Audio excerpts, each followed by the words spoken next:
Hello everyone and welcome to the explanation video for the Astroneer Tic Tac Toe build.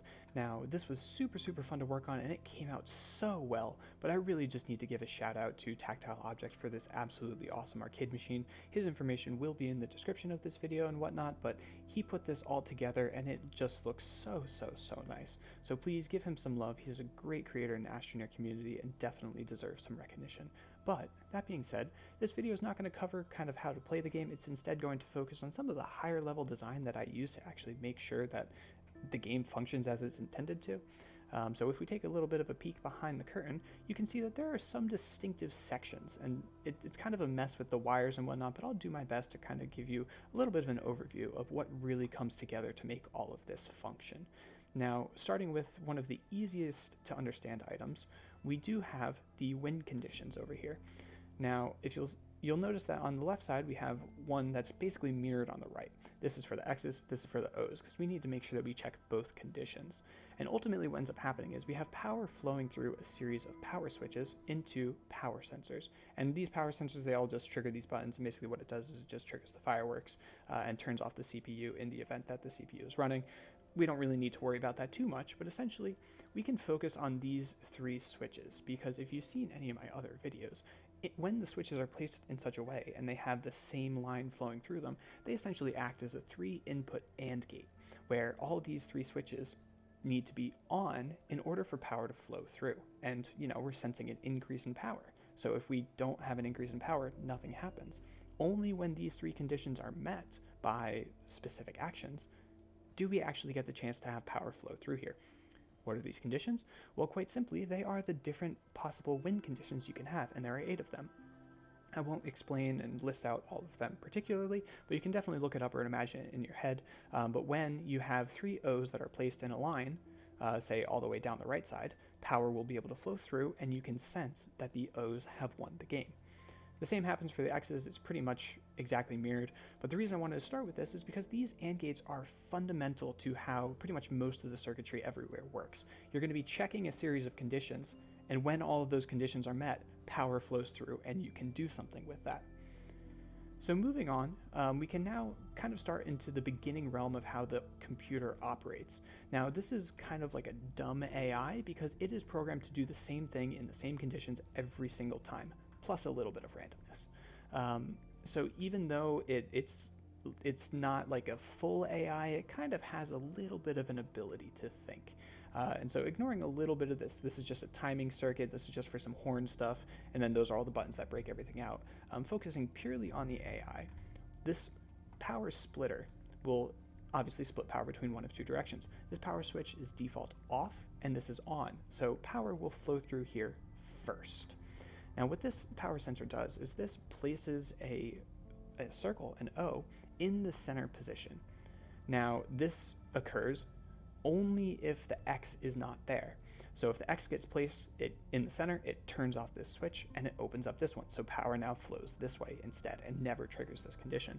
Now the reason I did this is because I want the computer to, at least for the first move, always place it in the center. If the center is already taken up, then we'll let the rest of the computer operation occur, and then it can go wherever it wants. So that was something that I found just to simplify a little bit of the operation to make sure that, the computer isn't going to go in the top left and the bottom right for the first 2 moves, and then you can kind of have free reign of the entire board and basically win immediately. So I figured that would be the easiest way to kind of make it a little bit more challenging. So from there, after the first move is taken up, because this is a default for the first move, this switch opens up and we can now let power flow through to the main part of the computer. And this main part is essentially a 3-stage state machine where power will flow through here. This power sensor will open up this switch to allow power to flow through down this channel, where at the end of the channel it will turn off this switch so power is no longer through here, and it will open up this switch so we can now experience the second part of the state machine. At the end of this channel, it will open up this switch and allow power to flow through to the final part of our state machine. So that's kind of how I thought about it. I figured, there's a series of steps that we want to check for the first stage. After that happens, we want to check a second stage. And then finally, we're going to have our default behavior. And that's kind of how I figured that I might as well set this up. So what does this first stage check? You will notice that there are 4 power switches placed on the same line. So this is a 4-input AND gate. Now the inputs is, the first one is just a timer. This is a way just to check each individually, and I'll cover that in a moment. These other two are when two O's are placed one next to another. So for all 24, I think it is, different combinations of having two O's placed next to another, that's what these two switches do. So when you have two O's placed next to each other, this is the circuit that's going to tell the computer that it can place an O for the win. Now the last switch in the line is already open, so this is already a 1. We effectively need to make 3 conditions true in order to let power flow through. However, if an X is placed in a location that will block the win for the computer, this will turn off, and the computer will no longer ever be able to consider this pathway because the X has prevented the O from moving there. And we can cover a little bit more of this operation when we actually do a quick little demo of how the game runs and actually diving into the circuitry of that. So once again, this first switch is a timer. Effectively what's going to happen is when we open up power to this branch of our state machine, we're going to have all these delay repeaters on a 2-cycle delay, and it's going to open up this switch for 2 cycles. Then the next switch is going to close it, so we are no longer considering this possibility, and then open up the next one. So effectively, we're going to close the previous one, open up this one, close the previous one, open up this one, all the way down the line on a 2-second delay to check every single one of the possibilities. This was why this design took a while. Not necessarily because it was extremely complex compared to how Breakout worked, but primarily because I needed to wire every single one of these. Just in this little series alone for this singular branch, I think it's somewhere around like 275 cable pins. And we get to do it a second time, because this branch, where the first one detected where the computer could win, this branch detects where the computer needs to block the X from winning. So once again, the first switch is just our timer. It kind of goes down the line and sequences through every single one of them. These, however, are the X positions. So when you have 2 X's right next to one another for all like 24 something conditions, we need to make sure that we place an O to block the X from winning. Now, the reason we have an extra 4th switch, which is kind of routed a very bit poorly just because it didn't have enough space, it goes through this extra line on the right side, is because if the O is already placed there, we're not going to need to block again and place another O there. We can kind of ignore this condition. So once again, we have our timer, our 2 X positions, and then this open position because we can place an O unless we place one beforehand, at which point this turns off. So that's the second part of our state machine, is to make sure that we can block and prevent the X from winning. The third part of our state machine is up here. Excuse me, I'm losing my inputs for a moment because I don't know why. Over here, we have a random number generator. Now, this is a little bit like the dice, if you have seen the video for how the dice works for the Chutes and Ladders game, or a different type of random number generator video that I might have placed out. But essentially, we're going to be going down a line, and when we get to this final condition, we open up all of these switches at the same time. Open up every single one of them. And wherever power is currently flowing through, so for example, you can see that the power line is kind of slightly moving. Wherever power is flowing to at the current moment, we're going to see if we can place an O at that position. And that's going to go through this power sensor. The reason we have a second set of switches here is if we already have something in that position. So if we have an X or an O in this position, this will be closed. And when power flows through here, even if we open up all of these switches, it will not make it to the power sensor. So then when it transitions to the next switch, it will allow power to flow through, and then we can say that we want to put an O in this position.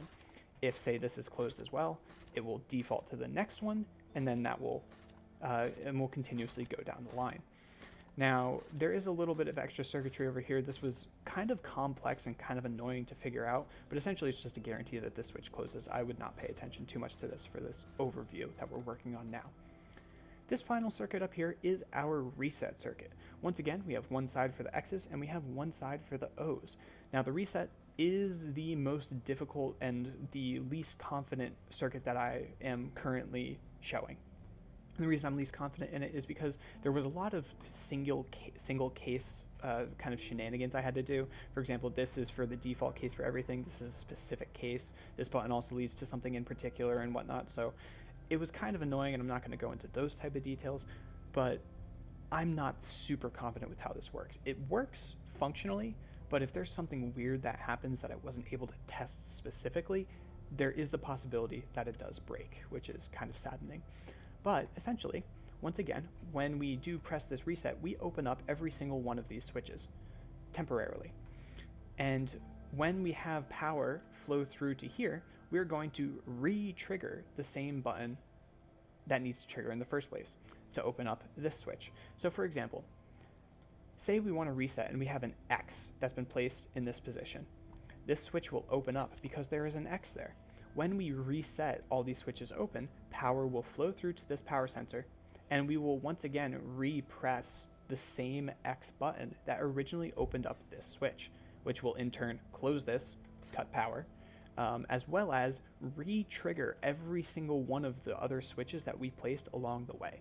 So it's kind of a nice way to make sure that if we pressed it once, we can then press it a second time and have everything go back to the way that it should have been. And once again, that's basically just a 2-input AND gate. When we want to reset and we have an X in that position, we're going to re-trigger it. On the contrary, we have when we want to reset and we have an O in that position, we're going to re-trigger the O. So as you can see, it's a real heavy focus on series of switches because essentially we're just checking one condition as well as other conditions coming together. So hopefully that kind of gives you a decent idea of where things generally go.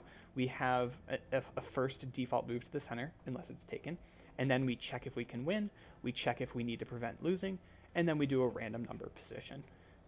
Ultimately, when someone wins, we can check that all 3 X's or all 3 O's are in a line, and then ultimately we can reset everything by checking if an X or an O is in every single one of the positions. So with that, I'm going to give a little bit of an example of how this might work functionally. Alright, so in order to do a quick little functional test and go through the circuitry for it, I have placed a drone on the other side so that we can jump between the two very quickly. And what I'm going to do is I'm going to place an X right over here just very, very quickly just to give a quick description. So naturally, as I said, the computer will default go in the center location. So if we hop over here, we can see that this switch is now off. So we have done our initial condition, and then now power starts to flow through all of here. Or at least it will on the next subsequent turns. We did already miss the series of circuits propagating all the way through, but essentially we just needed to wait until we have this little circuit reset, this switch over here and whatnot, so don't worry too much about that, but we'll get some more information on subsequent button presses right about now. So I do want to get the computer to at least block me as part of a demonstration, so I'm going to place an X right here. And now we can actually get a little bit of a glimpse of the circuit iterating through all of the different possibilities. Remember, this is based on 2 series of delay repeaters that are on 2-second delays. Now, it was a little bit quick there, but I don't know if you caught it, but right about here, we had power flow through.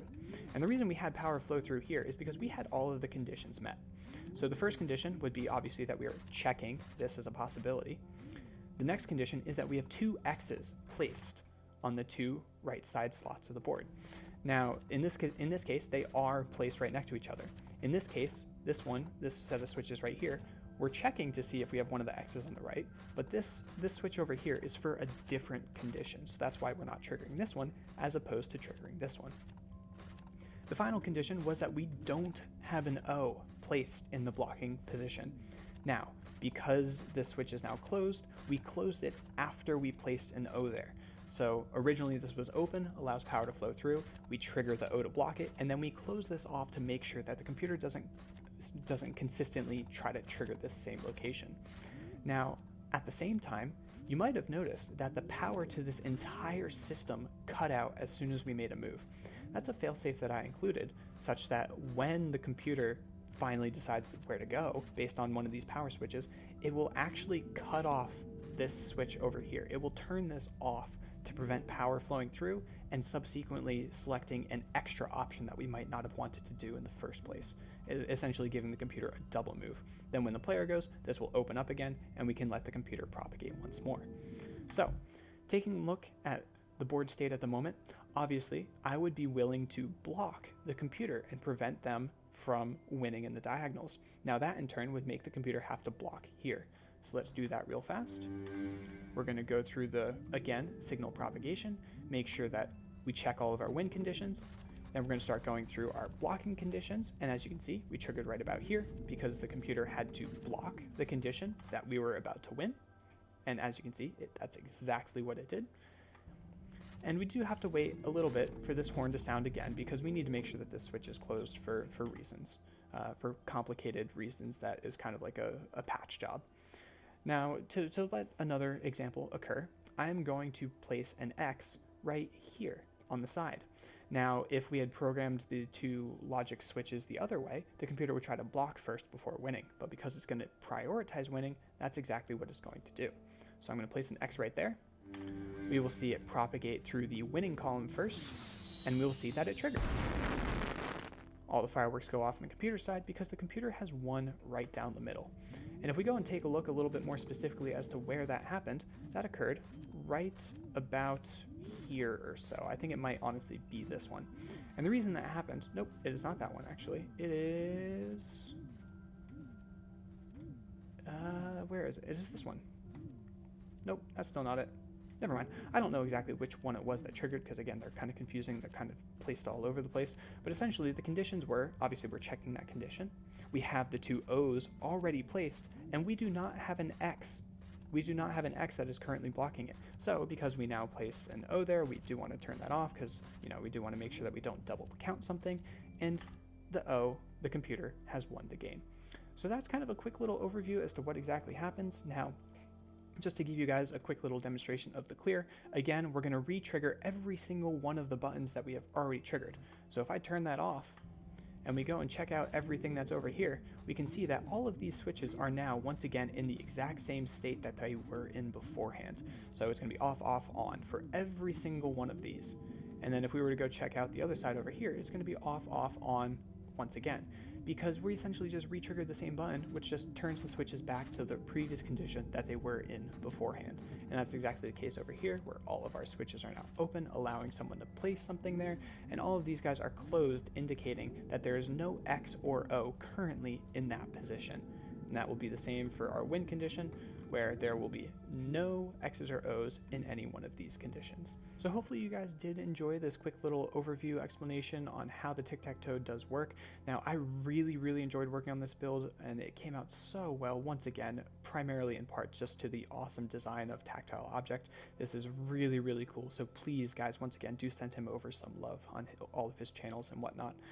But hopefully you guys, once again, enjoyed this video.